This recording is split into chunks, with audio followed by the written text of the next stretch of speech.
Feeling like I'm back. It feels like I'm back. That's not how that go. I think the melody is, it's feeling like I'm back. Feel like I'm back. It's feeling like I'm back.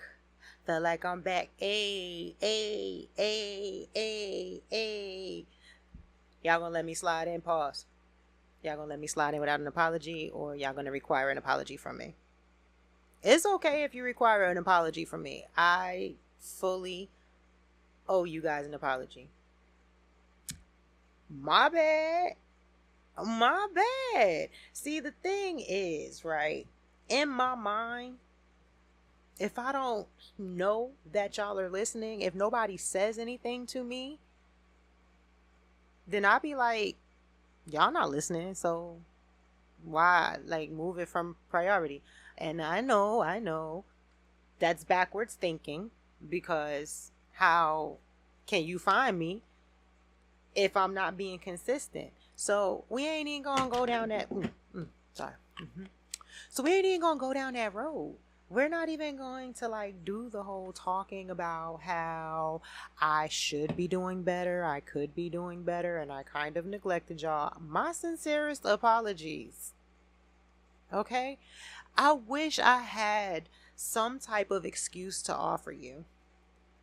I really do. I wish I had some type of excuse to offer you, or not even an excuse. I wish I had an explanation for my actions, but unfortunately, outside of me just saying I was on some bullshit, that's all I have to offer. And I didn't mean to curse that early into this, so, but it is what it is.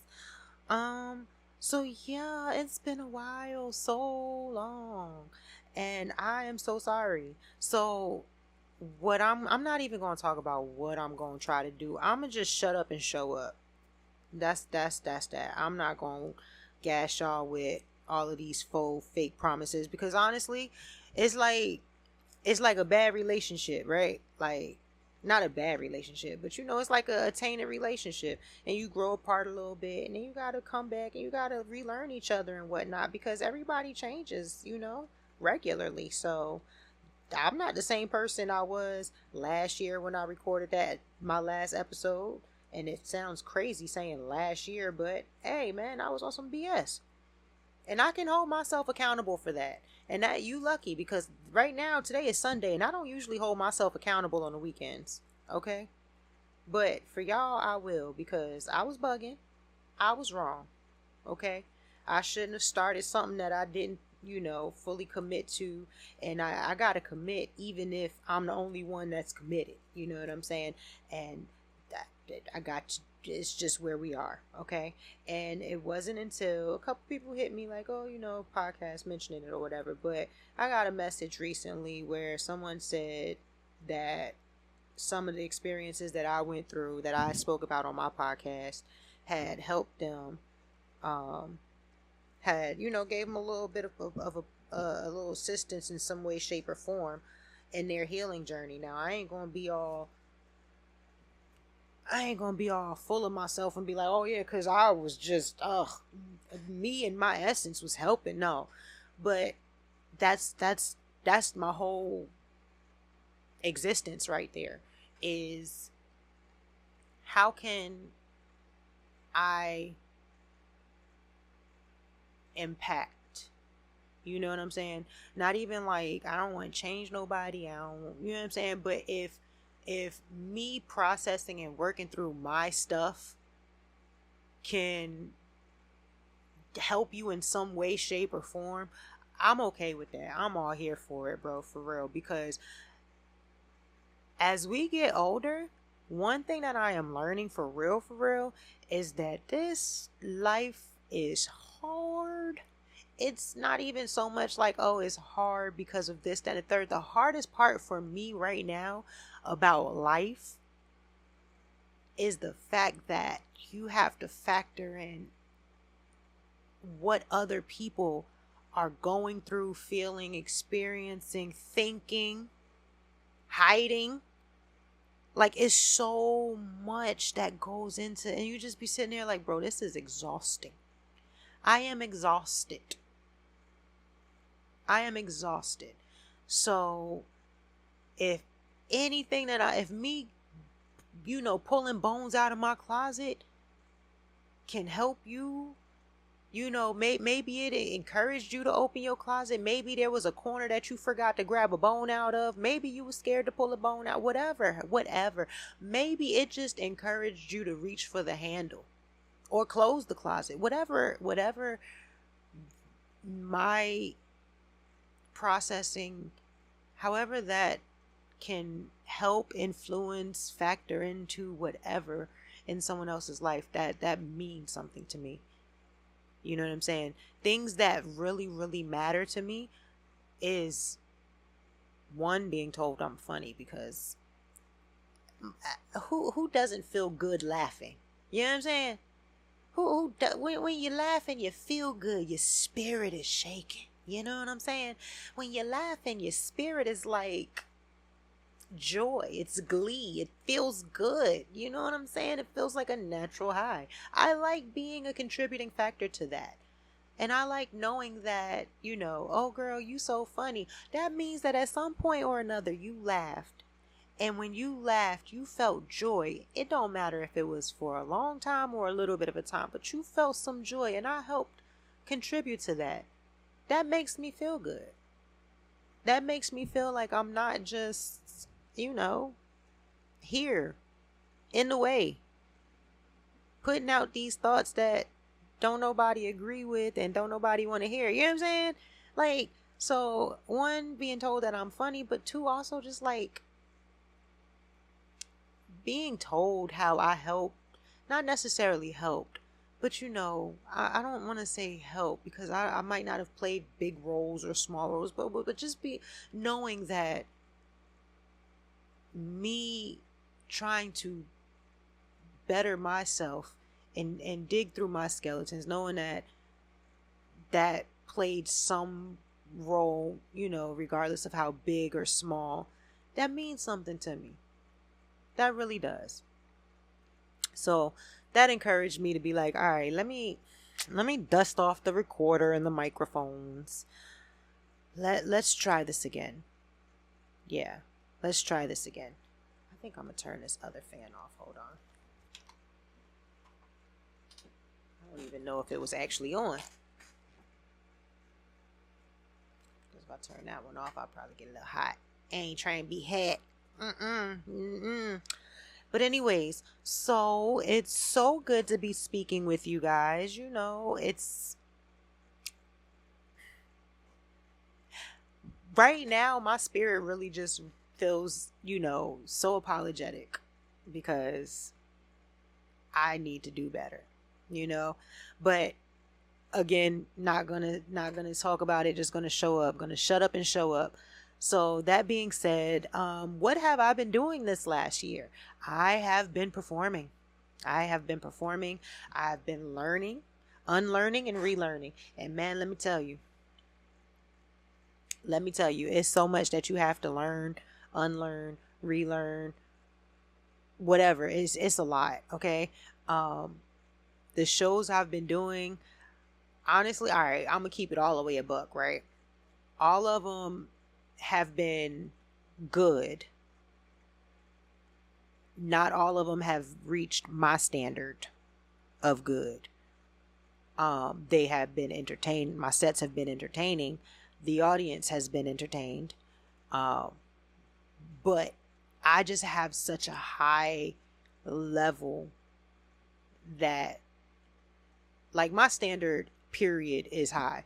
You know what I'm saying? Like, my issue with perfection. And that also leads me to do or to not do a lot of things like this podcast, because if I can't get it perfect, then I feel stupid giving it to the people. But,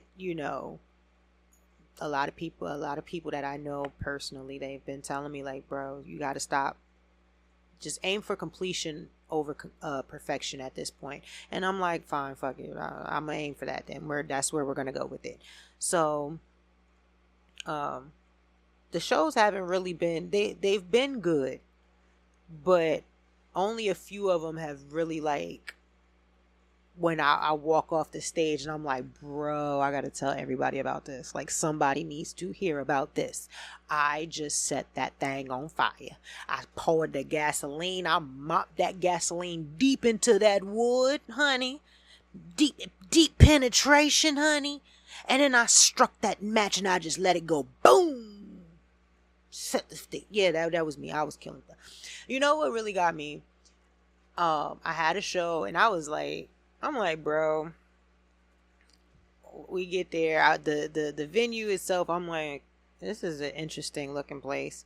But it is what it is. We get backstage, they had the little back room for the comedians, and we get to talking. And honestly, like, the comedian meetup part, like when the comedians arrive to the show, that always tickles me for real. It always tickles me for real, because I feel like there's this silent sizing.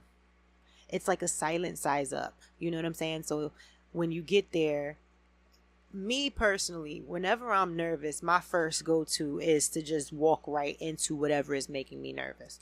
So if I'm approaching, the comedian group or whatever, the comedian table or the green room or whatever, when I walk in, I'm not walking in all shy. I'm walking in like, hi, I'm Shonda Nicole, who, you're such and such. I seen you on a flyer, and if I don't know you, what's your name? And, I'm shaking hands. I'm introducing myself. So I noticed, like, there's always the general conversation. Oh, where are you from? Or, who you usually perform with, such and such, and asking those type of questions. But it's all a size up. You know what I'm saying? And I don't want to size nobody up. I don't even want to feel like it's a competition. Like, I've been having to rework my mind frame from feeling, to avoid feeling like I have to match what you bring or do better. And instead of taking that mentality when it comes to comedians, especially because, if there's two girls on the ticket, then that always is like, because already they think girls aren't funny. And then already, now that there's a girl on the ticket, and usually there's a bunch of other guys, so when it's two girls on the ticket, it's like crabs in a barrel. You know what I mean? Like, well, I gotta be funnier than her, and I don't be thinking like that. Like, that my mind doesn't go that way. So in order for me to make sure that it doesn't go that way, I've altered my mindset to be, I'm not in competition with these comedians. We're all here to make the audience laugh, to provide a good time in total. Now, do I want my good time to be a little bit more good than your good time? A little bit, yeah, but at the same time, I'm happy as if everybody leaves and it's a consistent show. Like, the show consistency is good, meaning you don't got two comedians who can generate laughs, three comedians in the middle who don't generate laughs, and now you're relying on the last two comedians to bring it home. I've been in situations like that, you know what I'm saying?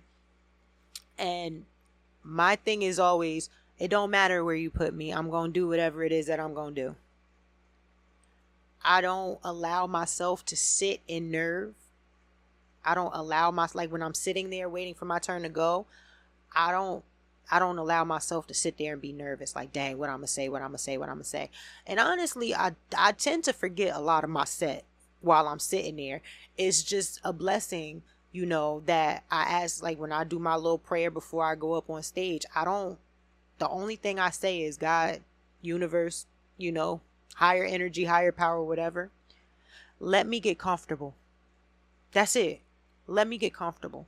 Because the second that I'm comfortable, that's it. Like, the second that I'm comfortable, whether I forget my material or not, like, we gonna have us a good time. Because once I'm in my comfort, I'm not worried about perfection. Once I'm deep in my comfort, I'm worried about us having a good time. Hell, sometimes I'll be on stage and I get so damn comfortable that I'll be wanting to sit down and have, like, you know what I mean? This is kitchen table talk, y'all. Like, come on, join. What's up?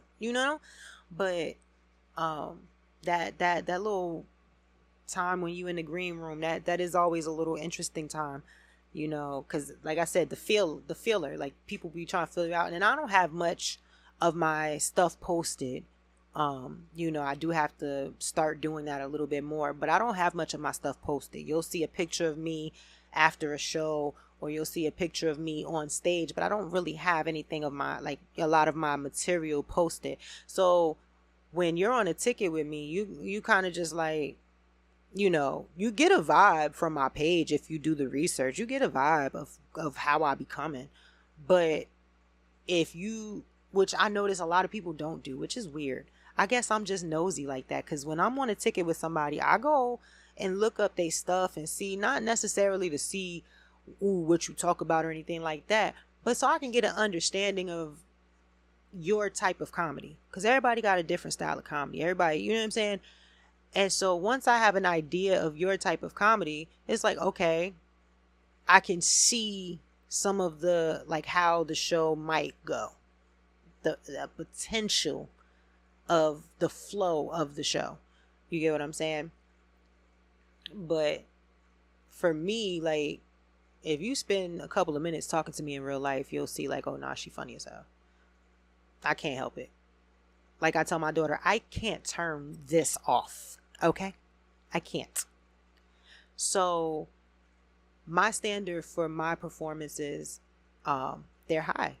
They're higher. So I've been doing good, but the performances that I feel like, oh nah, that I killed that shit. And it makes me sad, because I try to be in the moment so that I don't get so hung up on perfection. If I try to be extremely in the moment right then and there, then I don't get so hung up on perfection, and then I'm able to, like, enjoy myself more. But there's things that I have to do so that I don't get hung up on perfection.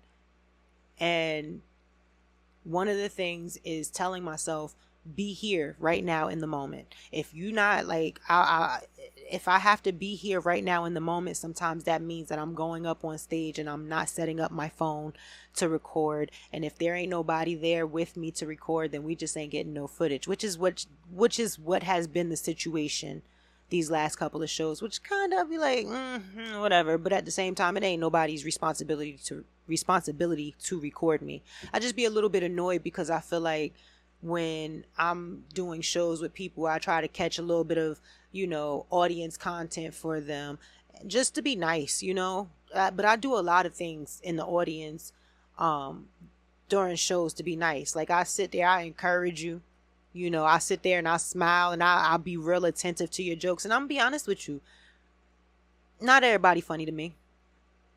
I can appreciate the craft. I can appreciate the work.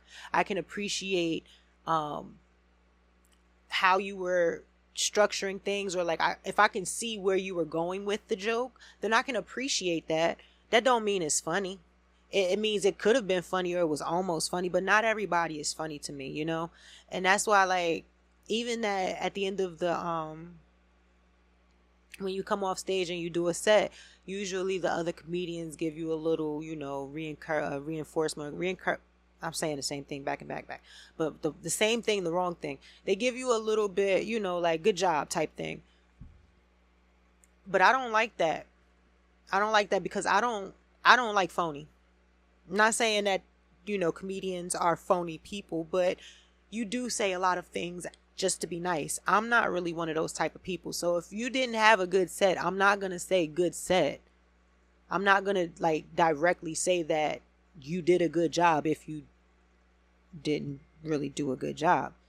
But I will give you some love and some, you know what I mean? Like, I show mad love, I'll tell you that much. Or if there was something in there that I really like, because small things make me laugh. It'd be like the smallest part of the joke, and you just be like, bro, I thought that was a throwaway part of the joke. And I'm like, bro, that shit brought it home. So, like, if that's the case, then I'll tell you, like, bro, this right here, that was funny as hell. Oh my God, I was cracking up. And then some of the stuff will stick with me. That's when I know that, like, okay, yeah, I might not have enjoyed your full set, but if you got something that stuck with me, then the job is done. You did your job. You know what I'm saying? I'm walking away and you're being remembered. You feel me?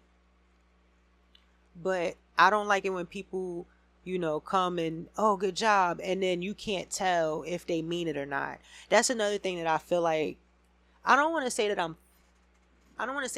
feel like I'm experiencing it, because in my mind, I really don't believe I have haters. Like, I don't want to believe that. I really don't want to believe that. I just don't want to believe that I have haters, that people, have an issue with the way that I do things or the work that I do. I really don't want to believe that. Even though there are times when I do feel like I'm being shaded. And the crazy thing is, it's not even like female comedians that be doing it. Female comedians, when they see me perform, they actually give me wild love, and even like a lot of the male comedians that I perform with. But then there's some that you can tell that they look at me as a threat, and I don't understand why. Like, nobody is a threat to nobody. You get what I'm saying? Like, we ain't up for the same roles. First of all, if I'm a female comedian, you a male comedian, we damn sure ain't up for the same roles. First of all, you automatically are assumed to be funny because you have a penis. That's the joke in itself right there, if you want to be honest. But you're automatically assumed to be funny. So when I get on stage, you know what I'm saying? Like,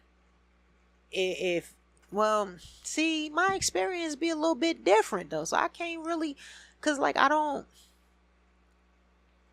haven't really had a show where I went like first. You know what I'm saying? Like in the beginning, I usually am one of the people that they save toward the end, because I'm like physical comedy. Once I get comfortable, baby, I'm doing a lot of movement. I'm not just telling you. I'm not just verbally painting the picture for you. Now I'm trying to show you exactly what I was doing when when I'm telling the story. Like, so I do a lot of physical comedy, and I'm also like, I can get high energy. So whereas if the audience kind of dies down, I've been one of the people that's been used to, like, all right, well, go up there and do that thing you do.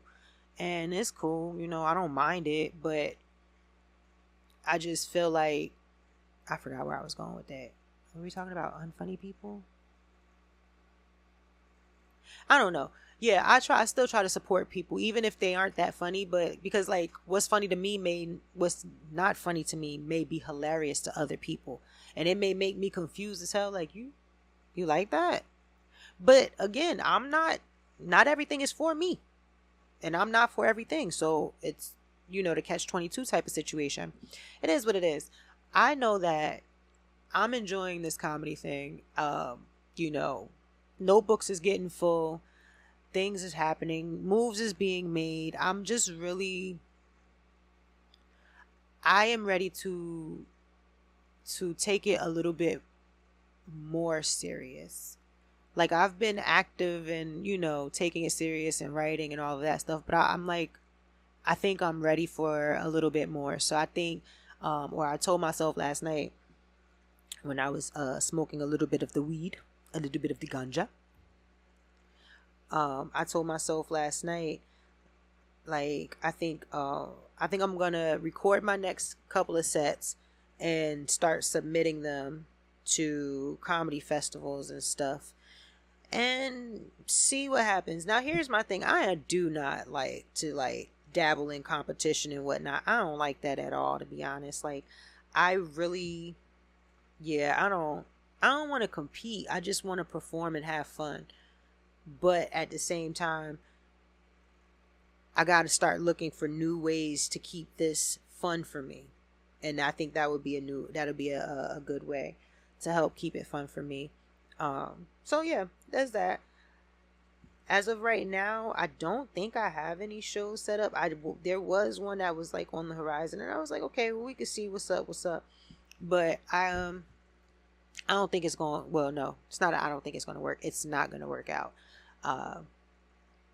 Just wasn't. I'm not like a if you like type of person. So when I start hearing those type of things, I'm like, I'm good. And I think I get that from my cousin. My cousin Boo is very much, be definitive, like make a decision, and like stand on it type, and he's always, I remember when I was little, he was saying how like my little cousin Al, I say little cousin, like Al ain't, I think Al's like 30 something now, and like, living his best life, living his dreams or whatever. But anyways, when Al was little, I think it was a situation where he was asked like, yo, you want to go with Boo or you want to go with this person? And he had to stop and think like, and Boo was just like, just go with them. And then I remember him saying like, yeah, if you ever got to stop and think, if I'm an option and you ever have to stop and think, then just go with that. Like, just go with the other option. And ever since then, that's pretty much how I've been. Like, I like to be definitive. So if you ask me to do something, if you ask me to perform somewhere, it's, hey, do I have a show on this day, can you perform? Or, would you like to perform? Saying things like, if you want, you can perform if you want. Sure, if you like. You're not doing me any favors. Like, it's not a favor for me. Especially if I was doing it for free. If I wasn't getting paid for it, then it's definitely not a favor for me. Now, that doesn't mean that I wasn't happy to do it. You know what I'm saying? Like, it sounded like a good time, which is why I agreed, why I was okay with hearing more about it, like when I was asked about it. And honestly, the way it was brought to me through one of my homeboys. When he said it, I'm like, yeah, that's dope, I'm cool, I'm down with that. So he gave homeboy my number, and dude hit me up, and that's when everything kind of just was like, yeah, I'm good. Because it was like, hey, blah blah blah, and then he introduced the show, like, I'm having a show on this day, yeah, if you want, you can come and perform or something like that.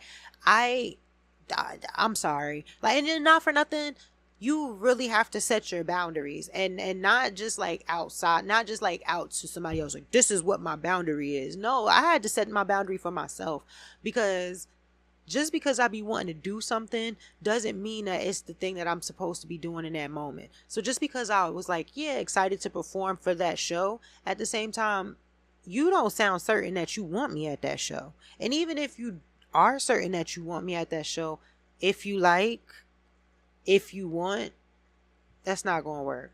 Hold on.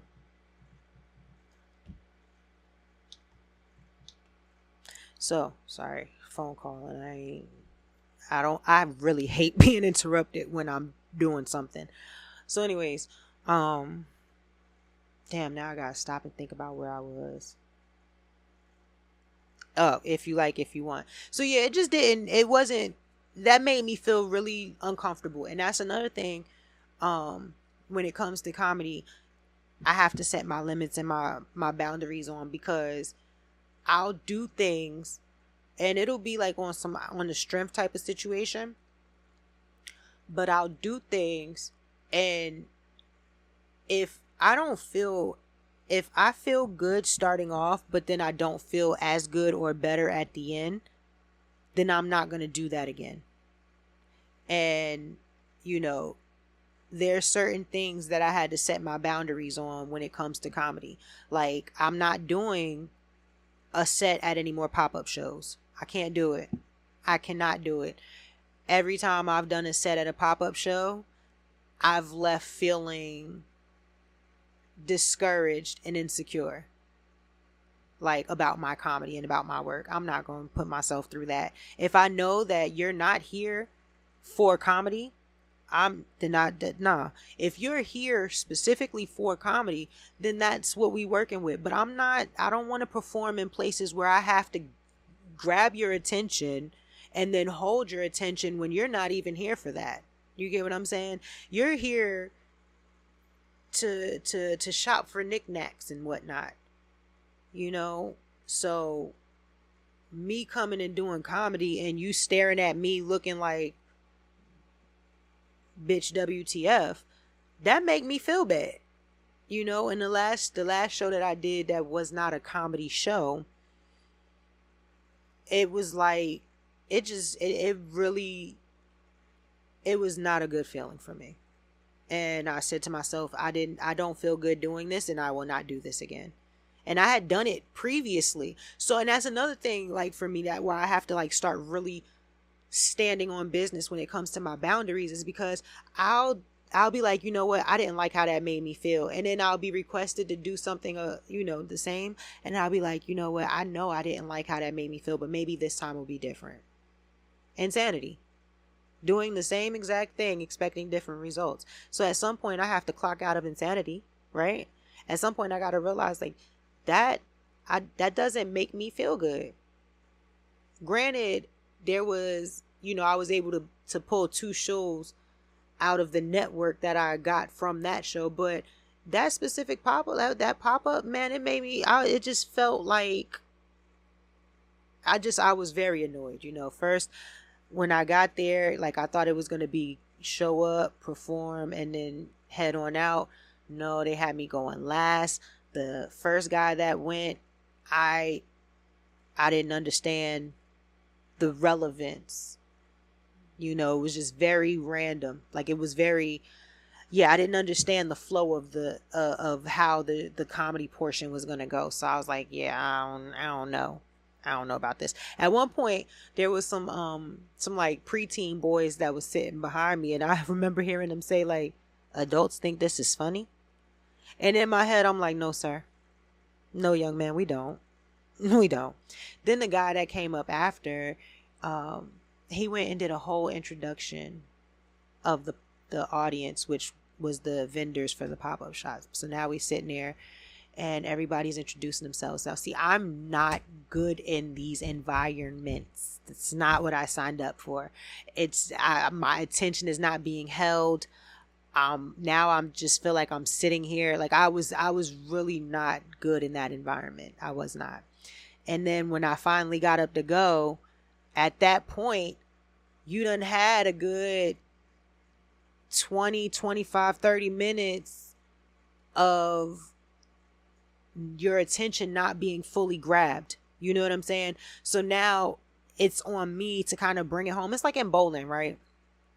When you the best person on your team and your team is ass, and it always comes down to you to save the game. Like, you know what I'm saying? When you bowling against a different team. So it's like, oh, first person go, they don't close the 10th frame. Second person go, they don't close the 10th frame. Now it's up to you. Now you got to make up for what they didn't do and still handle your own business. It's just too much sometimes. In that situation, it was too much. And there was no good energy to feed off because everybody in the audience was ready to go. I mean, it was no audience. It was basically performing for the vendors that were there, because it wasn't like a bunch of people that were in there, shopping at the vendor stores. And here's the thing. If you're a vendor and you've been sitting, all day at this spot, you're not really getting a whole bunch of sales. So now you're pretty much just there. And then you got this comedy portion. You don't want to hear these people. You ready to go. You ready to pack your things up and go. You do not want to hear nobody's comedy. And then you got somebody that's running around introducing every single vendor. Bro, I ain't have it in me. I did not have it in me. I was like, yeah, respectfully, this is not something that I can do again. I just couldn't do it. Because when I got off the stage, I did not feel as good as before I got on the stage. So that's not something that I can do again. And I didn't, and honestly, the wild thing is that it was, the request was for it to be clean comedy, right? The audience, the people that was there, they did not want clean comedy. They wanted that dirty stuff.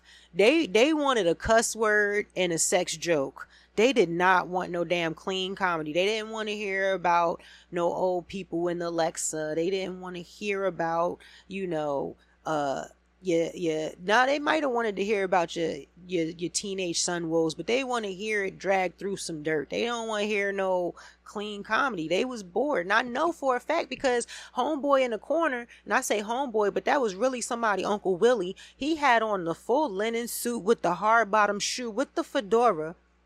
He had that soft material pant where you could see the wallet and the change in the pocket. Like the old men that jiggle their pockets at you when they walk by.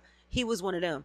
Them old men, they nasty. They don't want to hear no damn clean comedy. Yeah, they in church on Sunday, but they don't want to hear no damn clean comedy. They go to church for that. They want to hear that stuff. They want to hear that sugar baby, sugar daddy. They want to hear that bad stuff. They don't want no damn clean comedy.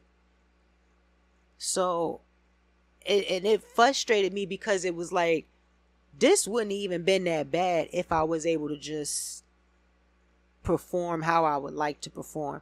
So just lessons was learned, you know what I'm saying? I genuinely have to be complete, and I have to be in a space where I can be myself completely, entirely. That doesn't mean that I always need to curse, but I like to read off of the audience. I'm not really, granted, I do have prepared sets. I just really don't go off of my prepared sets. Because if the audience vibe is vibing, bro, I don't want to talk about this shit over here when the right now is hitting. So the right here, right now is hitting. Let's talk about that, bro. Let's talk about the shit that's really happening. Because sometimes you be in a comedy show and it be so much random shit that be happening and you just sitting there like, bro, I could talk about this, I could talk about this, I could talk about this, I could talk about that.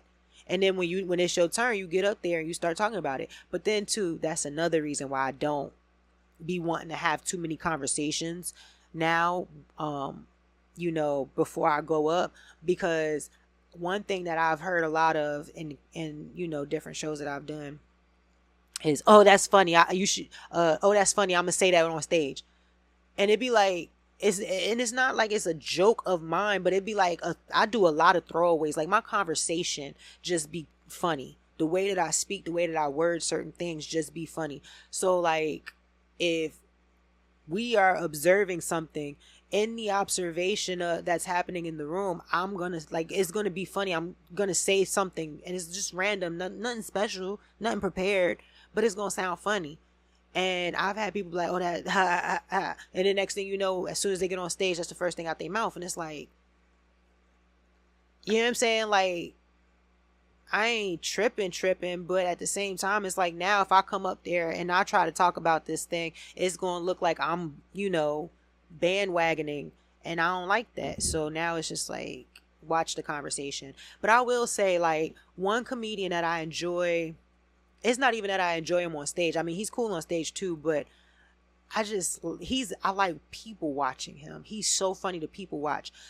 Jordan, we did a show together, and it could have been that I was, my high was coming down, so I was a little bit hyper focused and, just in the, just paying attention to different things. But I like that while people are performing, like he might be paying attention or whatever, but you can see him doing the thing that I do, where you look around the room and you find things that you can, talk about. Like, you really, but like, it's not, I don't know how to describe it. Like, cause you can see the wheels working in his mind. And I'm like, bro, that shit is so dope. I love when I can see people thinking, you know what I'm saying? And then also to see him do that, knowing, I'm like, okay, so you do that too. Cause I definitely do that. But then it's a matter of, hopefully we aren't, landing on the same things in the environment to talk about. You know what I'm saying? But I enjoy it. I really enjoy doing comedy. So this year I'm going to try to enjoy it in a different way, more exposure, more stepping out the box. Because even though I'm doing comedy and all of the, stepping out, and I'm not outside, you know what I mean? Like, I don't go out and just be hanging in the comedy shows and stuff like that. Like, if I'm not performing, I don't really come outside. So I'm still trying to break out of that. And that was a lot of 2020 really got, like, for some reason, that shift really kind of edged me into this low-key social anxiety type of situation. So working through that. But outside of that, life has just been life, and I'm really enjoying this comedy thing, and I really feel like it's something here for me. Like, I feel like I've tried a lot of things. I'm a jack of all trades type of thing. I do a little bit of everything. but it's something about making people feel good, not sexually, but something about making people feel good that it gives me this joy that I can't,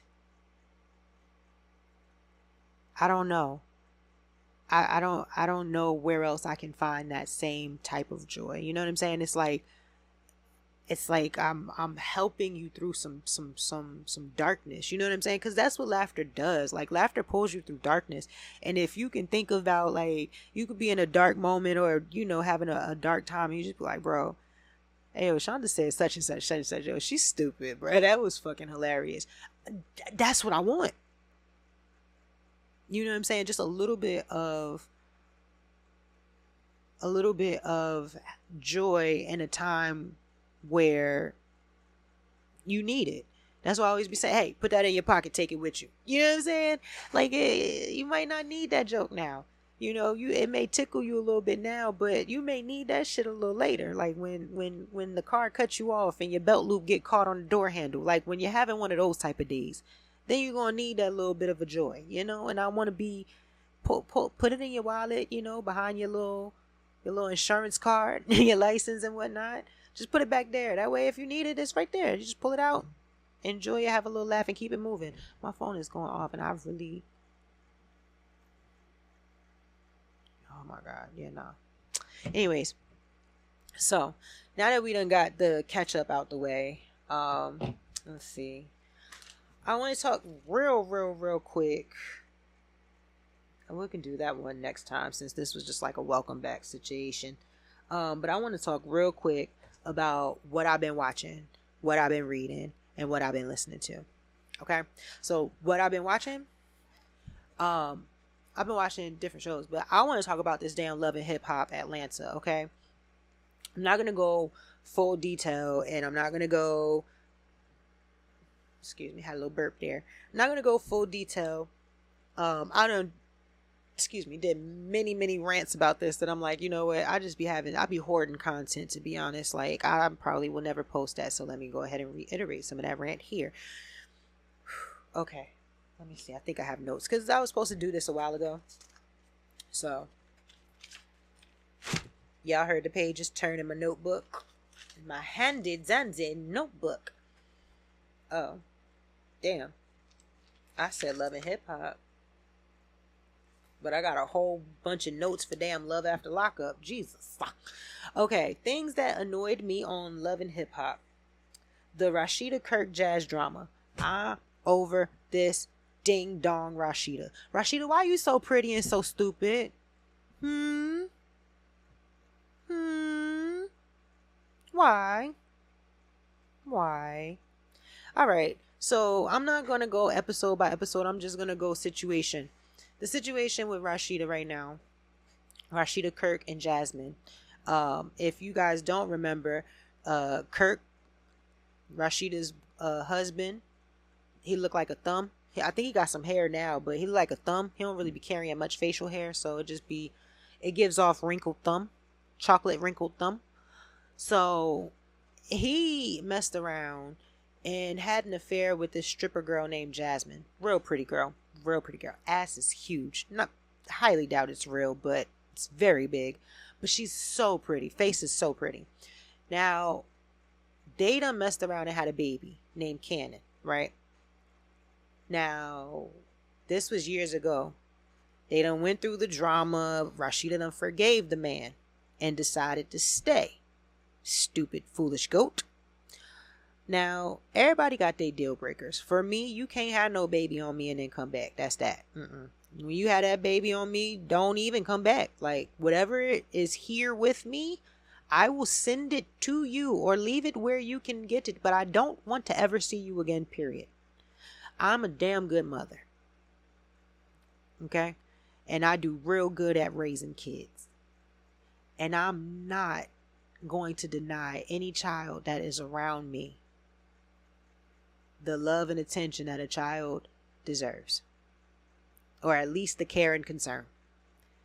However, I am a petty bitch, and I am not that strong.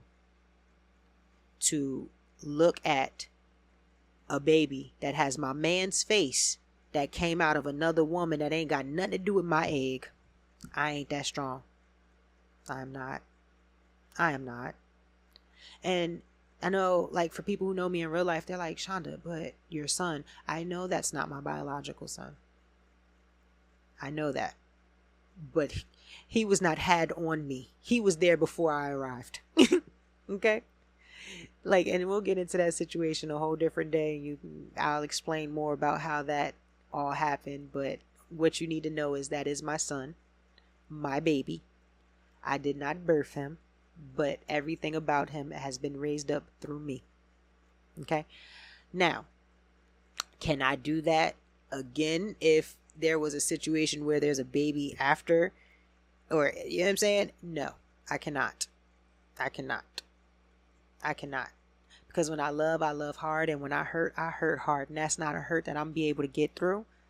And I would not allow myself to position myself to treat a child in a way that is beneath my standard. But at the same time, I know that I'm not going to be able to look at that child and not feel that hurt and betrayal and feel reminded by that hurt and betrayal regularly. I'm not going to be able to do that. Now, there's nothing wrong with me saying that. All that means is that I know myself and I am aware of myself, and I set a boundary so that I don't have to ever experience that. I'm absolutely whatever happens. But if you come and say like, yeah, I got a baby outside of this relationship while being a part of this relationship, there's nothing else you need to say to me. I have nothing else to say to you. That'll be the easiest heartbreak I will ever get past. It'd be easy. Oh, damn, that's crazy. Because I made myself very clear. There's a lot that I will let slide, but that you will get slid right onto the exit door.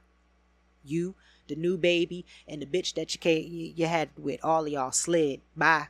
Deuces. I'm moving on to something better. I ain't listened to the song in a while, so all I got is a little melody for you, but you get deuces. That you out. We out. Ain't got nothing else to talk about.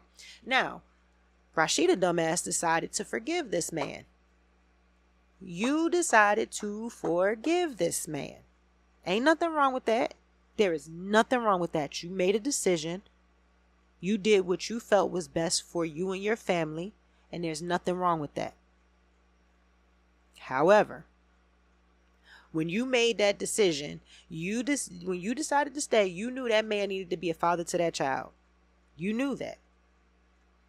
You knew that ain't shit man, who you knew was ain't shit, because it wasn't the first time. That Jasmine wasn't the first time that he stepped out. That was the first time he stepped out and got stuck. It wasn't the first time he stepped out. It's just the first time he stepped out and got stuck. He stepped in some shit he couldn't get up off his shoe. So he been ain't shit. And I know, because I've been watching for years. I seen this man be ain't shit. How many kids he got? He got a lot. How many kids he got? A lot. How many kids he got? A lot. How many mistresses he got? A lot. A lot. It's fitting. ATL all around, right? So, we knew he wasn't shit. But then when he stepped in that shit that he couldn't get up off of him, you said, you know what? You my man, I'ma ride. I'ma love you, and I'ma love that extension of you that I ain't actually got no parts of. So when you decide to stay with him after that, you decide to remove yourself from that circle of victimhood. You are no longer the victim, boo. You're not the victim. At this point, everything, this is self-inflicted at this point. Because you decided to stay. You knew what it was and you decided to stay with this man. Now you can go on and parade around and act like y'all are, wonderful and everything by all means. But the reality of it is you are no longer a victim. So the what about me-ism of it all, don't nobody give a fuck about you-ism. Nobody.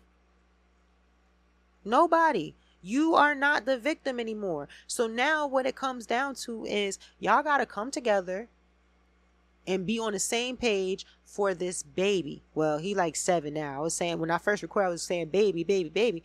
But then they was like, yeah, he like 7. I'm like, damn, it hasn't been that long? Shit. But yeah, it has. So now you got to get your shit together and you got to stand up and tell that man to be a man. Now, you over here talking about some, oh, it ain't gonna be how she wanted to be, and she, and her. Guess what? You can't play that card no more.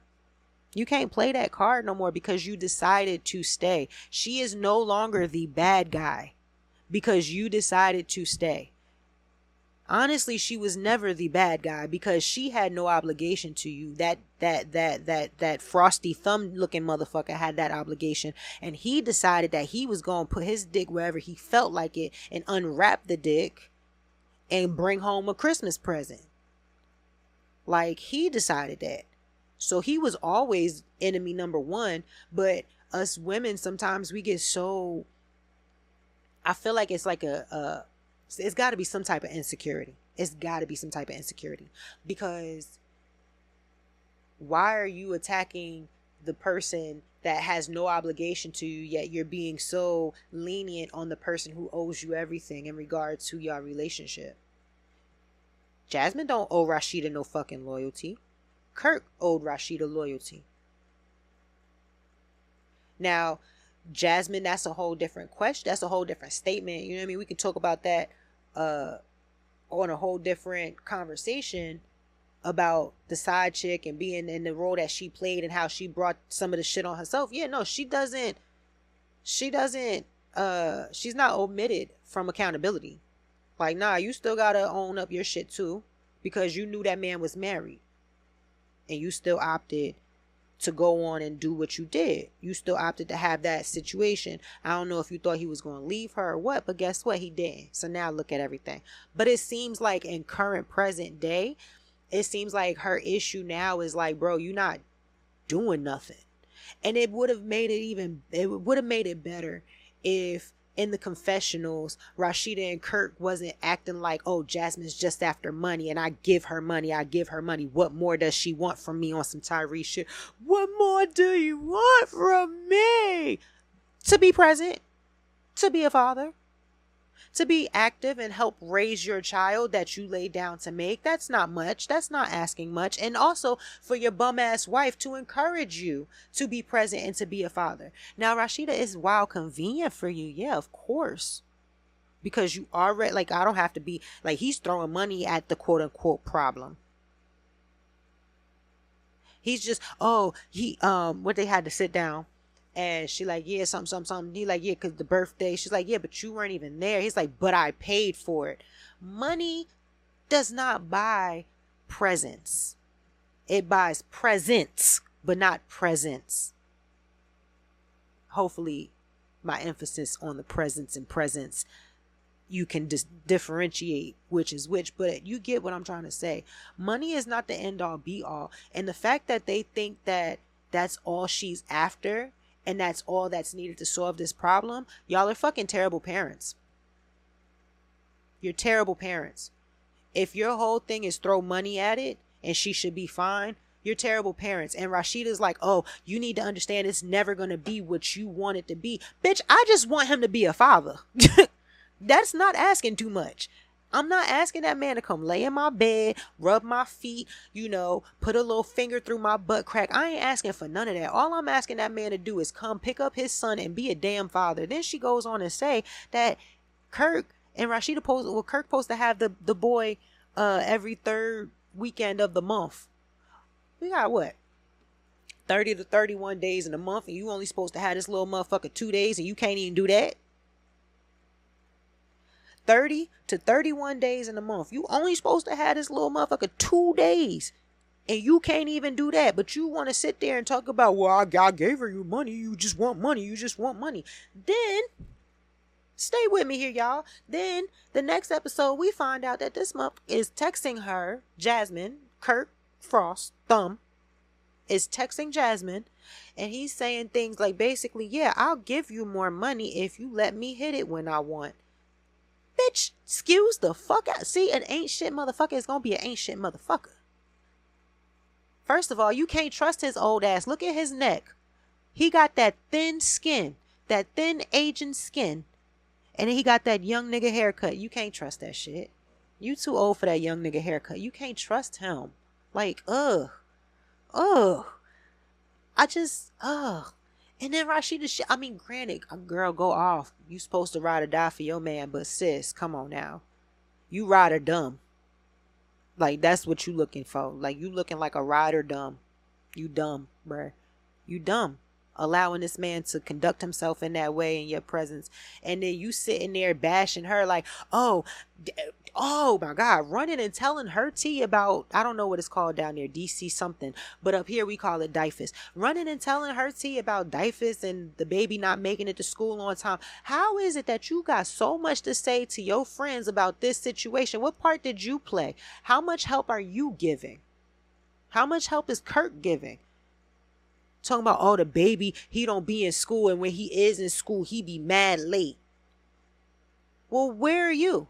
Because for me, if somebody come to me and say, oh, you know, the baby or the boy, your stepson, right, that you agreed to be here and present for because you agreed to stay with the father after finding out about this baby's existence, right? So that becomes a y'all problem, the three of y'all. How are y'all gonna work this out?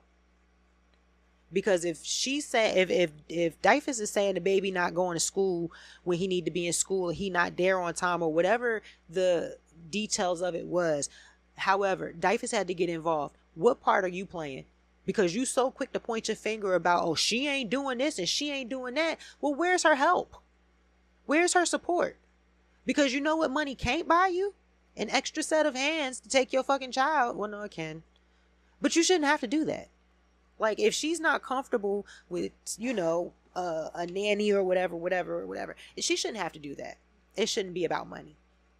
The first line of defense should be, oh, the child can't get to school on time. Bet. All right, well, I'm gonna be there on these days. I'm gonna pick the baby up and take the baby to school. Or, you know what I'm saying? What help are you offering? You just ready to bash this woman in, and she's raising this child in a 1-parent household, and you got a 2-parent household. Now, again, I'm not dismissing the fact that she put herself into that situation. However, your dumbass put yourself into that situation as well when you decided to stay with that man. So now that you done stayed with that man, why don't you encourage that man to stand up and be a goddamn father?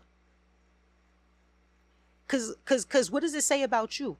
You want to lay down and cohabitate, whatever, you know what the fuck I'm trying to say. I'm feeling it right now. But you want to lay down next to this man? You want to share bed, share personal space with this man who his view of being a father is to throw money at a situation, and y'all got sons similar ages, and you see what your son what's required for your son, but you don't feel like his other son deserves that?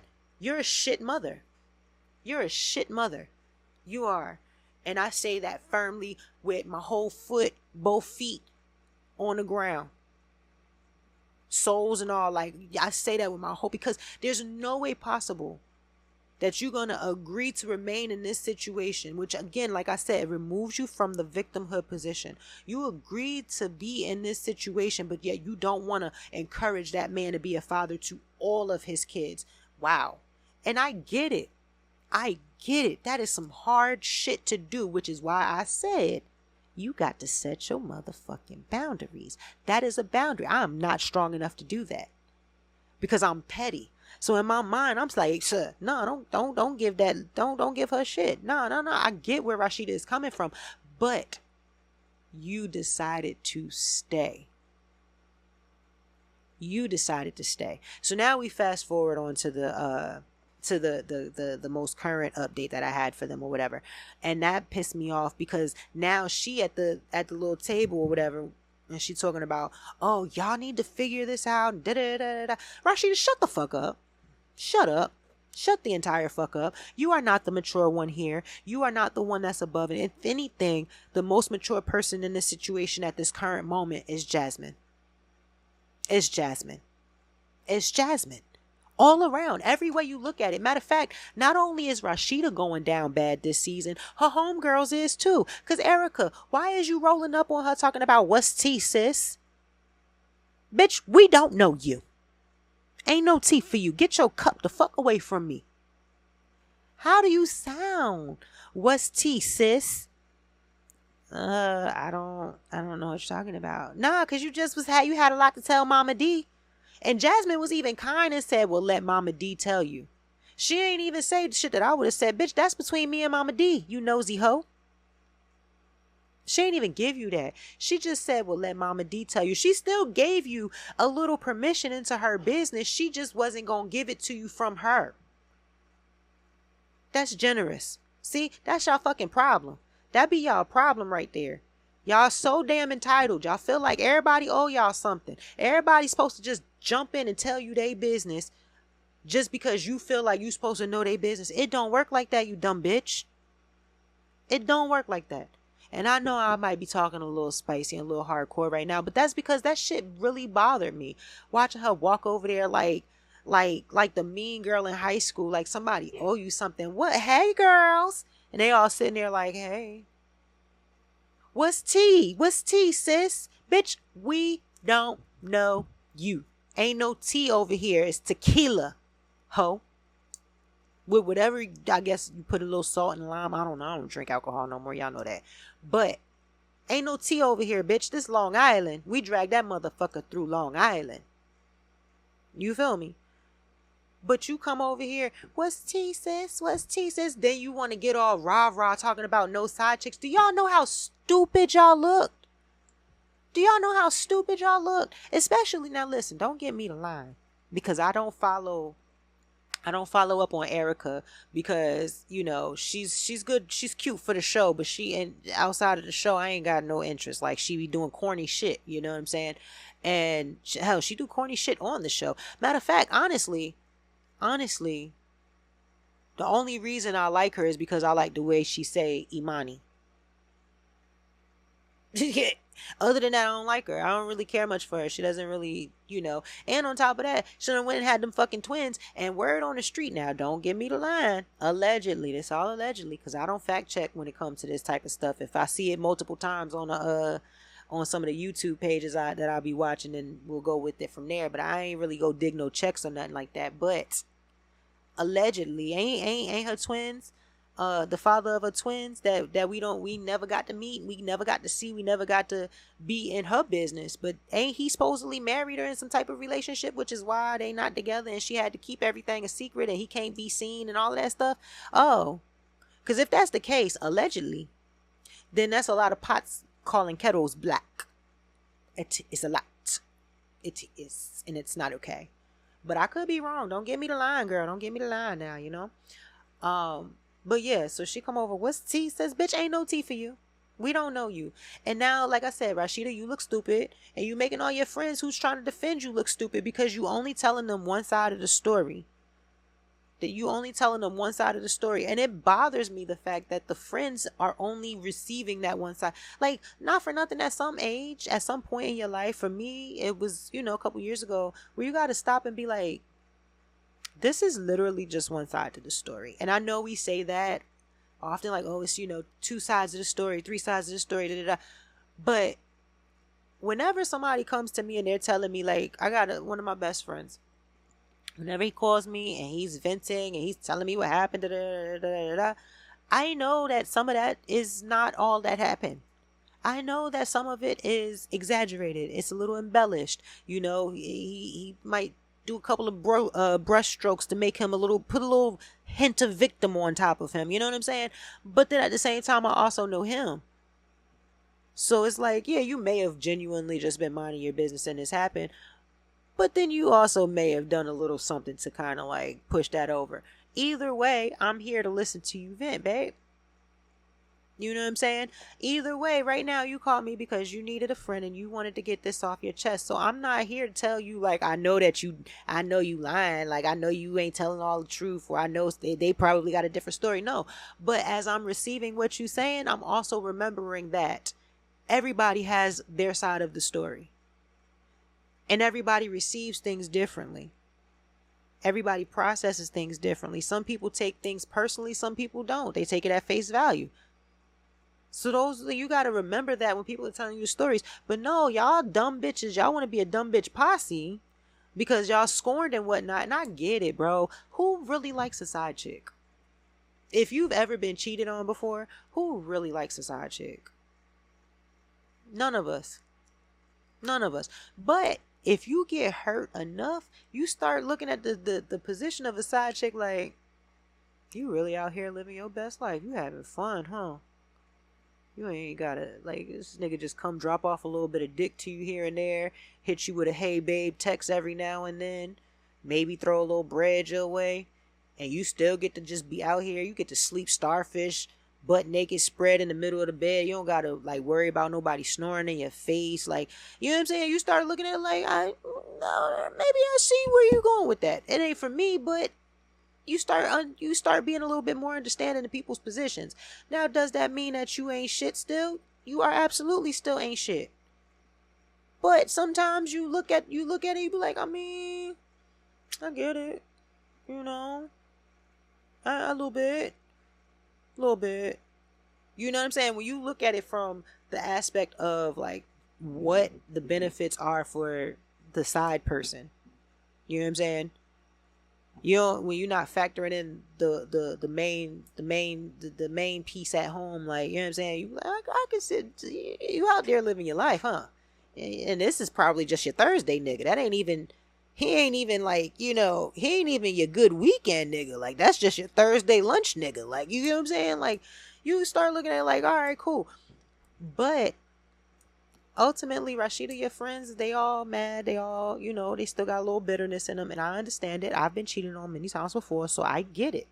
I, too, understand.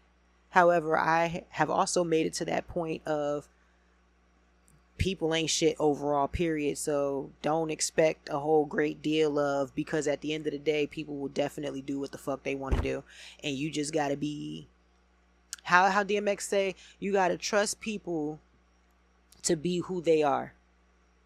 And my thing is, if you get to show me who you are, and if you feel like I'm seeing a side of you that is not true to who you are, I'm only going off of what you show me. So if you want me to see you better, show up better, period. Like, that's really how it goes, because I only know of you what you show me to be true. So if you say that you're not a liar, but then you keep lying, what do I know of you that you're a liar? Now, if you want me to see differently and think differently of you, then you're going to have to show up with the version of yourself that tells the truth, and do it consistently, so that what I know of you becomes what I knew of you. But until then, I'm only going off of what you show me on a consistent basis. And if you ain't shit, then you just ain't shit. And that's that. So we'll keep up to date on what's going on. Who else was bothering me? These are just some little notes that I had. And like I said, this is probably from like episode 2 or whatever, but it still remains through most of it. Karlie, she just extra. Karlie Red, girl, you so extra. You're one of the best love and hip hop actresses ever. That's what it is. You are a love and hip hop actress. You probably perform terribly everywhere else, but let me tell you, when you get up on that love and hip hop stage, baby, you do show your ass. You go full dramatic. Be like, and scene. Like, you show your full ass. And it be embarrassing, because ain't you like older? Like, too old to be doing that? And on top of that, you got this little young boy that you rocking with now. And first of all, you always stay engaged. Boy, if 2 things Karlie Red is going to do every season is get engaged and pass out.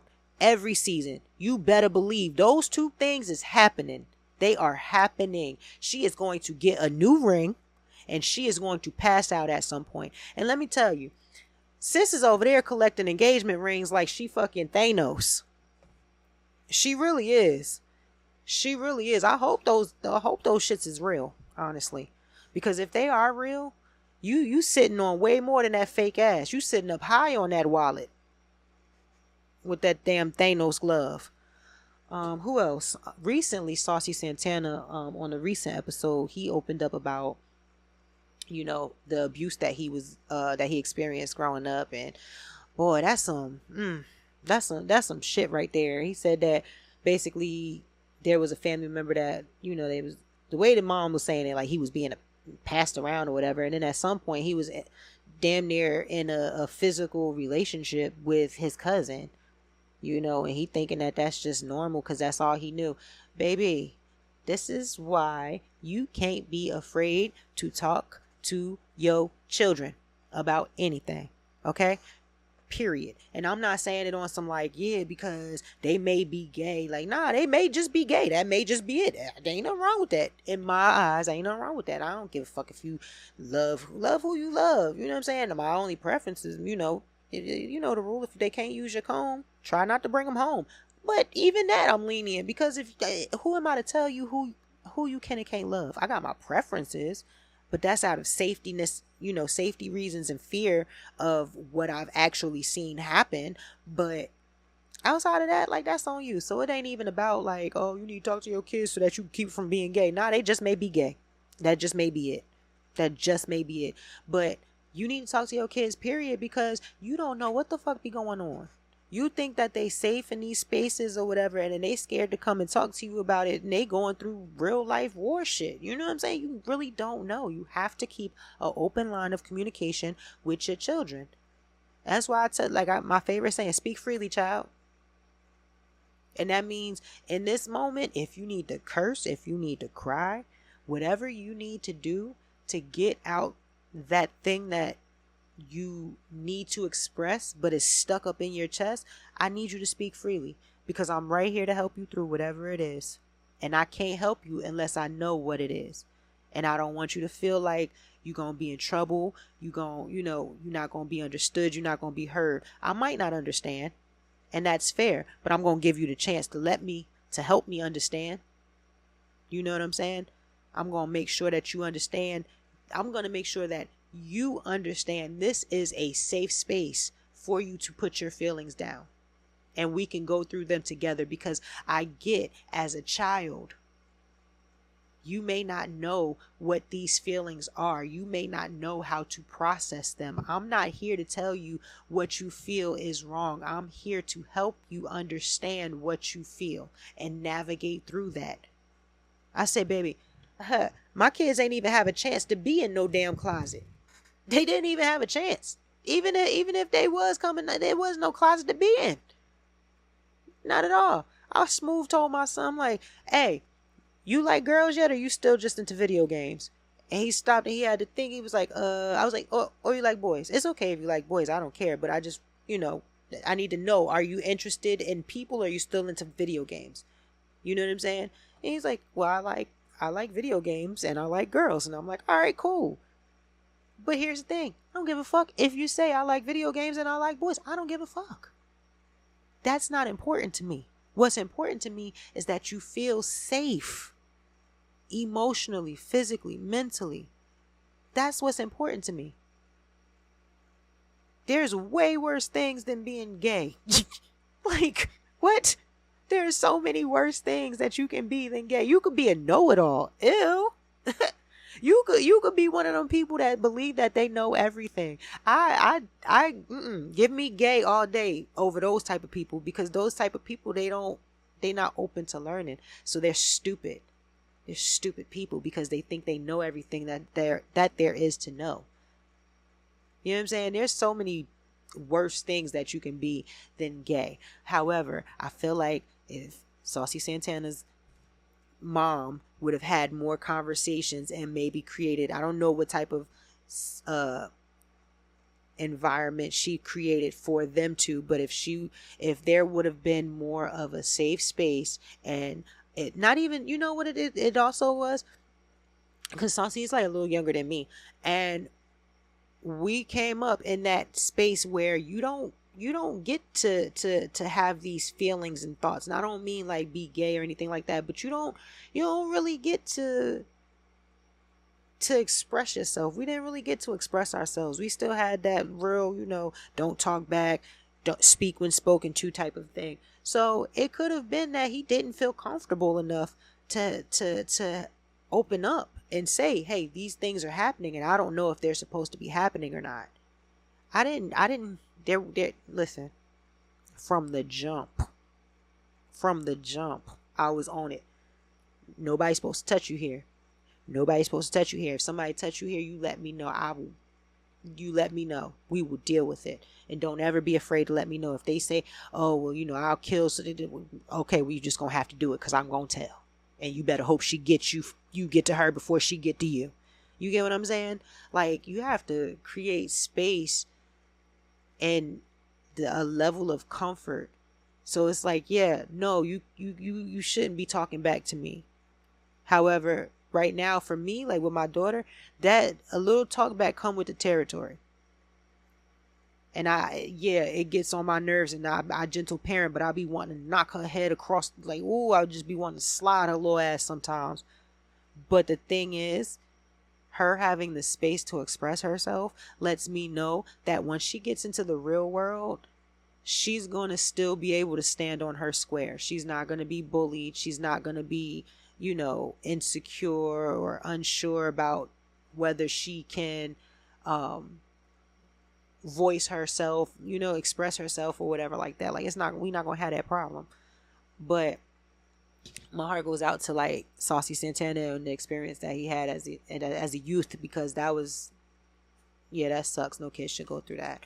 Another note I have, that Jessica girl that was dealing with Nick Cannon, she always drunk. Sis, I need you to get some therapy. Like, seriously. I don't know if it was, the medical ailments that you went through. I think she had like a miscarriage or something. I don't know if that's what it is that got you in this weird way, but sis, you need to talk to somebody. You really need to talk to somebody. And you may be fine. It may not be that bad, but just from the way everything is edited, and also let me add that to the Rasheeda and Kirk situation. All of that is based off of the way things are edited. The way everything is shot and the way it is in real life may be totally different from the way it appears to us through edits. So I do want to put that disclaimer out there. However, Jessica, sis, go drink some water. Go drink some water. There's BetterHelp. There's I don't know, better health. I know they have ads on all of the podcasts that I listen to. If you want to give me an ad to Better Health, by all means, I'm here. I take a check. But you got to get something got to give, girl. Something got to give. Because I can see that you mean well. I can see that. Like, it's not even given like you're a malicious friend and you're, like, it don't even give that. It just gives that you hurting and you're self-soothing with alcohol. Because every time you're on camera, your words are slurred. It's not even like one of those like where you can't tell that somebody been drinking and they just be quiet or whatever. You know what I mean? You just be like, well, maybe they had a drink or something. They just look like no, sis be slurred. Like, and you better treat her right because she's a good woman. Sis be slurred every time. And it's I feel like it's some hurt that she's trying to drink her way through. And sometimes you might have to put down that bottle and pick up some help for real. I had some notes for love during lockup, but honestly, like, I haven't really watched the most recent episodes. They kind of been not aligning with my schedule. So let's see, we did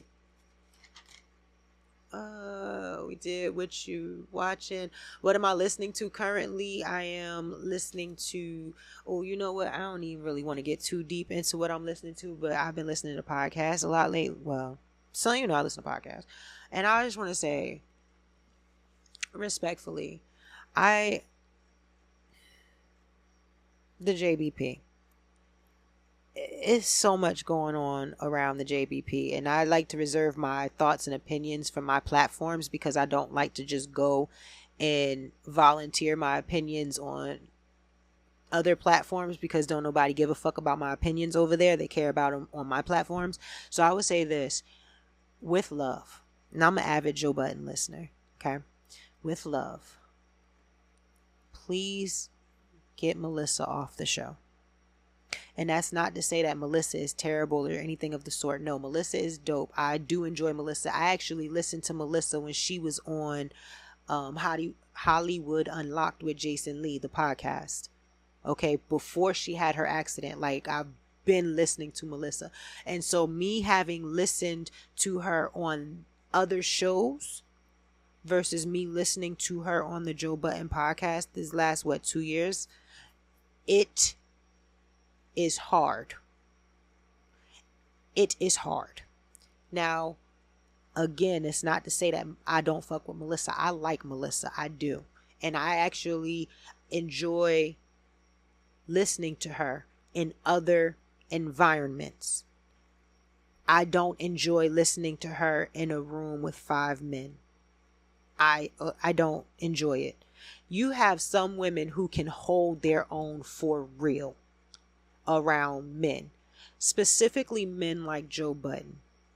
Okay, and when it comes to Melissa Ford, I feel like she is having to battle Joe Budden, who he's the type that, you know, he wants to be a contrarian. I'm not gonna say he wants to be a contrarian, but he plays the contrarian role. So it's like every time you say something, or if you're trying to have a moment of seriousness, your moment of seriousness does not compare to his moment of seriousness. So when he's ready to be serious, everybody has to be ready as well. But when you're ready to have a moment of seriousness, he gets to sit there and pick at that moment.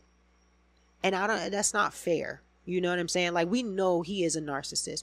Yes, he's a narcissist, but he's one of those type of people that I don't mind. You know what I'm saying? Like, you wouldn't be my best friend. I wouldn't, call you or be close or cool with you like that. But in doses, you know what I'm saying? You may be fun to be around. You may be fun to have a conversation with. Cause like I am a fan of Joe Budden. I ain't even gonna hold you. I'm a fan of his music, and I do like his work in podcasting.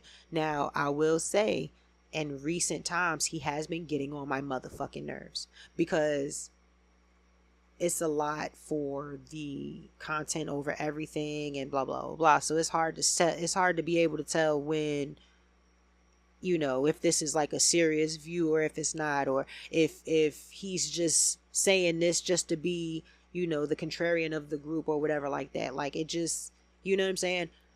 Lately, it's been a little bit of annoying. Like, I've been a little annoyed.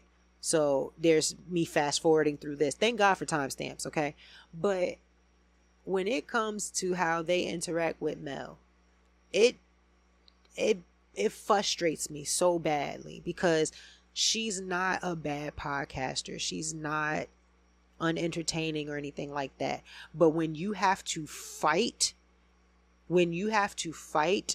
for your views and your thoughts to be heard, one, it gets exhausting. And a lot of people have been saying like, oh, she's been doing a poor ass job podcasting lately and blah, blah, blah, blah, blah. And it's like, nah, it's not even that she's been doing a poor ass job. She's tired. Sis is tired. Having to fight just to put your thoughts out there in a space where your thoughts are supposed to be welcomed equally with everyone else's, that's exhausting. That's exhausting. Having niggas mansplain to you all the fucking time, that's exhausting. And the second that you do put your thoughts and your views out from a woman's perspective, which they say they want, Next thing you know, oh no, that's not it. Are you coming or you just no, bro? No, like it's just not a safe space for her. And I think that she would flourish in a different environment. She needs to be on a podcast with more women and men who have a higher respect for women. Now, yes, everybody on that couch will sit there and say, no, I respect women. I respect women. I respect women. Yeah. Okay. All right. I hear you. I guess. Some women. Most, maybe. I don't know. But I only know of you what you show to be true. You know what I'm saying? But she would flourish in a different environment. Like when Mark Lamont Hill was on the podcast episode, she had someone who was listening to her, who was able to hear what she was saying, receive it, and then respond. Not just listen to respond or listen to tell her that her women views are stupid and she's hormonal. You know what I mean? Shit like that. It just I like them. I like the Joe Budden podcast. I like Melissa Ford. I don't like them together anymore. I think it's time. It's time.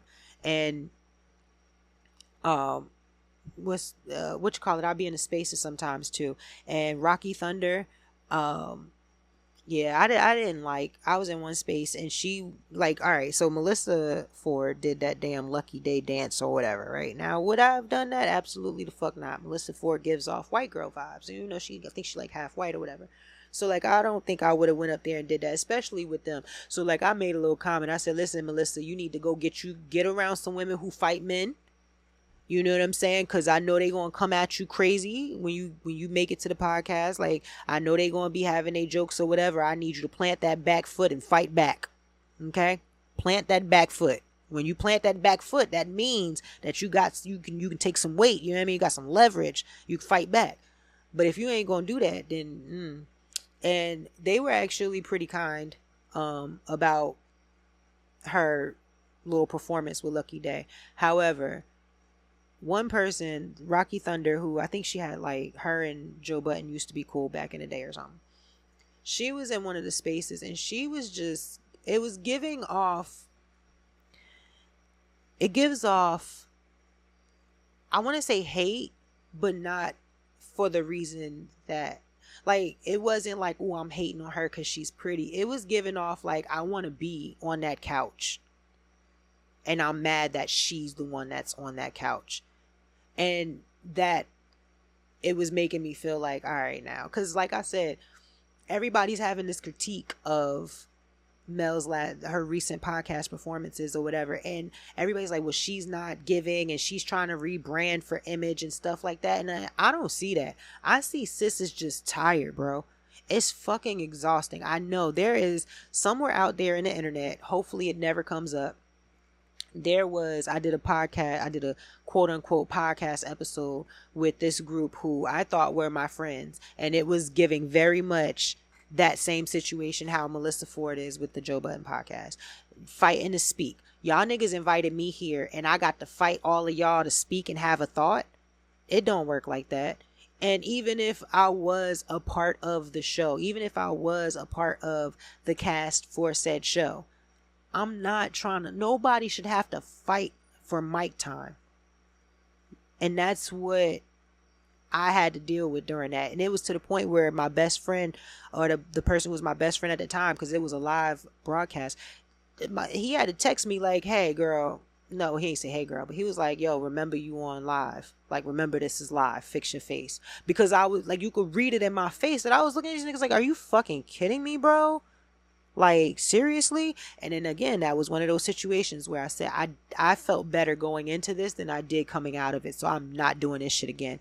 And I slowly started cutting ties with all of them niggas because, yeah, some people don't wish you well. Some people, they wish you well enough, but not better than them. I ain't got time for those people because I be wanting everybody to win. So I know what it feels like to sit in a room full of men and have to fight just to have your opinion heard, especially when your opinion was asked. You asked me for my thoughts, and then you shutting me up and telling me how stupid my thoughts are. Make it make sense, bro. Make it make sense. It don't. It don't. It don't. So yeah, I think that it's time for her to wrap it up and go elsewhere. And I do not think that well, I know Rocky Thunder ain't, not unless her and Joe Budden make up, because I think it's still beef between them. But that shit rubbed me wrong too, because it was like, sis, you you on this platform hating on old girl, like, and I don't think you hating on her for the right reasons. It's not like on some, oh, I don't like her type shit. It literally just sounds like you jealous because she is on the couch that you are not on. Like, she's on the couch and you on Twitter Spaces. Like, that's what it sounded like. And I don't know, you know, I know Shorty does a lot or whatever. I'm just speaking off of the thoughts that I've had and what I've been listening to lately. All right, and then what have I been reading? All right, so we did what I'm watching, what I'm listening to. Currently, I'm reading a lot of shit right now. Okay, currently I'm reading like the physical book, Listen for the Lie, and it's about this girl who she kills, or she's accused of killing her best friend. And there's a podcast, one of those true crime podcasts about it, trying to solve the murder type thing. But it has an unreliable narrator. I love that. Oh, it's giving. It's a fun read. They said it's supposed to be a thriller. It's definitely not giving thriller. It's giving, I don't know, but it's not giving thrill. It's not giving thriller. It's entertaining though. I'm entertained. I'll tell you that. Then I'm also reading the Will Trent series by Karen Slaughter. If you have seen Will Trent, that show is on, I think like I think it come on Hulu or one of them alphabet channels. But yeah, I'll be watching it on Hulu. But I love that show, so I'm like, all right, I don't want to wait for the next season, even though it's on its way, I believe, or maybe that was a different show, I don't know. But I'm like, fuck it, I'm gonna just go ahead and start reading the books. So I'm on book 5 of the Will Trent series by Karen Slaughter. It's really good. I think it's called I'm trying to find my other phone. Oh, here it is. Fallen. Yeah, so it's Fallen by Karen Slaughter. And for any parents, if you need a recommendation on why I feel the way that I feel about schools and why I'm homeschooling and all of that shit. Well, you know, I got one in traditional, one in homeschool. But Weapons of Mass Instruction, I might have to do a whole little segment on that, because baby, when I tell you that book was so good, so. Let me tell you that you know what? Let me not tell you. I'm gonna tell you on a different episode, because it needs its due justice. It needs its due respect. So I have to prep something for that one. But that book is basically talks about how traditional school, how it's made to make more workers. You know what I'm saying? It doesn't. Its purpose is to create more workers and to create more obedience, and you know, create more workers. So like a lot of the things that I felt about homeschooling, I was worried like, oh, I must be fucking up real bad, like I must be really fucking up. And then I read that book and I realized, no, I am really actually not at all fucking up. I'm actually like well ahead of the curve. And I feel like I knew that, but I needed that reassurance, and that book gave me that reassurance, because everything that I came up with on my own about school and why I feel the way I feel about it, when I read that book, it was like, oh, look at me being smart and not even realizing that. You know what I'm saying? Like it all clicked. So Weapons of Mass Instruction, if you have time now, and I'm gonna put y'all up on something, because I'm heavy in my reading bag right now, and I know a lot of people who want to be heavy in their reading bag but don't have the time or the resources, or just don't like to actually sit down and read words. Let me school you to the game, right? Because if I could save $1, if I could help you save $1, I'd love to do that.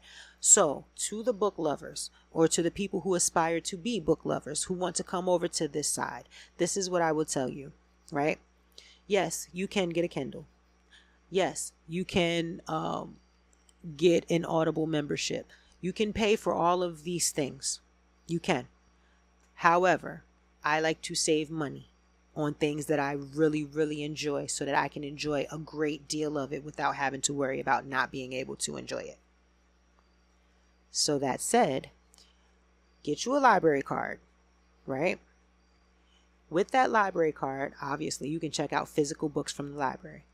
But what you can also do is you can download an app called Libby, Libby, and another app called Hoopla, Hoopla, Hoopla. On those two apps, you can check out ebooks. That means that it's downloaded to your Kindle, your phone, your iPad, whatever. You can read it right there in your hand. Or you can check out audiobooks. Now, let me tell you something. An Audible membership is like what, $15, $20 a month or something like that. And you get just like a credit or two. Okay. Yeah, no, I go through books too much. That's not like, that makes no sense to me. So what I do is I take my ass to Libby. I take my ass to Hoopla, and I will get me my audiobooks. Now, the Karen Slaughter book that I'm talking about, that I'm not physically reading that right now. Why? Because I don't have the time. Okay, like I barely got the time to sit down and get into listen for the lie like I would like to. However, I always have my headphones with me. I'm always listening to something. So instead of me listening to podcasts and instead of me listening to music that doesn't excite me anymore, I go ahead and I put on audiobooks. Okay, so for those who say, I don't have the time to okay, when you working out, when you jogging, when you at work, like during those times. But you get you a library card. Take your ass up there to Libby, Libby, or you take your ass up there to Hoopla, Hoopla, and you get them free books first. Okay? Don't go spending money. Now, this is the smart thing to do is you check out the books from the library. If you like the book, then you go back and you buy an actual copy for your collection. That's what I do. Okay? Why? Because I used to go to Barnes & Noble and accidentally spend my whole paycheck. You heard me say accidentally? Accidentally spend my whole paycheck. There's people out there that really loves books. I'm one of those people. Okay? So yeah, if I can save you a couple of dollars, let me help you save a couple of dollars, baby. Let me help you save a couple of dollars. But I think that might be everything that I needed to touch base with. And we have been going for almost an hour and 40 minutes. So I think that we've pretty much did a good job here. And I think that I did a really good job saying sorry, which is another topic that we will discuss on a different episode because it needs its own space, the art of the apology. But another day for another time, another time, another day. I don't know if I said that right. Anyways, if you fucked with all of this, I appreciate you. If you even made it this far, I definitely appreciate you. If you're tuning back in after this year-long hiatus, thank you for being patient with me. Thank you for being understanding. Even if you're not being understanding, thank you for still checking back in. I appreciate you. And I hope that everybody has a great week. And I hope that nobody gets stressed out. I just have well wishes for everybody. I just want everybody to feel good and be happy and for things to be easy. And I understand that life doesn't work that way, but that's really what I want for y'all. All right. So let's just, I don't know. I don't have no good word of wisdom to leave you on. Just be nice to people. Excuse me. Let's not even say that. Be kind to people. There's a difference between nice and kind. Be kind to people. All right. All right, y'all. Be safe. Stay up. Don't let them kids stress you out. Bye.